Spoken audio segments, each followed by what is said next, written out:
महाराज जी, जैसे कि आपके श्रीमुख से सुना है कि माया भगवान की ही शक्ति है जो भक्ति की परीक्षा लेती है। महाराज जी, तुलसीदास जी परीक्षा का तात्पर्य है वो हमारे विपरीत भावनाएं पैदा करती है। बस हम चलना चाहते हैं अच्छे मार्ग में, वो गलत की तरफ आकर्षित कर रही। हम प्रभु से प्यार करना चाहते, वो रुपया से प्यार करवाना चाहती, वो किसी शरीर से प्यार करवाना चाहती, किसी संबंधी से प्यार कराना चाहती। हम चाहते हैं प्रभु मिल जाए, वो चाहती है कि मान प्रतिष्ठा मिल जाए, रुपया मिल जाए। ये उसकी फेंकने की है, वो हमारे सामने सब फेंकती है। अगर हम सच्चे उपासक हैं तो इनको रौंदते हुए आगे बढ़ जाए, अगर कच्चे हैं तो इन्हीं में खेलने लगेंगे। ये माया का कार्य है कि हमारे सामने प्रलोभन फेंकती है। ये भक्ति का कार्य है कि हम वैराग्यवान होकर भगवान की तरफ चलें, अपने लक्ष्य की तरफ चलें। समझ पा रहे हैं आप? जी, आपको प्रश्न था कि हम प्रभु की शरण में हो जाते हैं फिर भी माया हम पे हावी क्यों होती है? क्योंकि प्रभु की ही तो है ना। मम भक्ति मम युवांशो और मम माया, तीनों भगवान की तो है। हम भी भगवान के,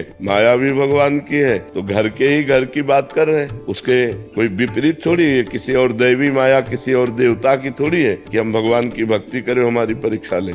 नहीं, घर की सामग्री है। पर आप प्यार किससे करते हैं ये देखना होगा आपको। घर में ही सब सामग्री रखी है, घर के ही सब जन है, पर प्यार किससे करते हैं? भगवान कहते हैं ममैवांशो जीव लोके, अय जीव तू मेरा अंश है। और भगवान कहते हैं मम माया दुरत्यया ममैवांशो, मम माया और मम भक्त्या, मेरी भक्ति। तो सब कुछ भगवान का ही तो है। तो हम जब सब कुछ भगवान का जान लेंगे तो माया रहेगी ही नहीं। जब हम कुछ अपना मानते हैं, कुछ पराया मानते हैं, तो माया रहती। मैं और मोर तोर तय माया। नहीं, माया नाम की चीज नहीं है। माँ माने नहीं या माने जो, जिसकी सत्ता ही नहीं उसे माया कहते हैं। सब कुछ भगवान का है। नाथ सकल संपदा तुम्हारी, मैं सेवक समेत सुतनारी। तो माया है ही नहीं, कोई बंधन नहीं, कहीं बंधन नहीं है। मेरे प्रभु में प्रभु का दास, सब कुछ प्रभु का, सब में प्रभु, कहाँ माया? और जहाँ मैं और पराया, मैं मोर तय तोर, वही माया लागू हो जाती है।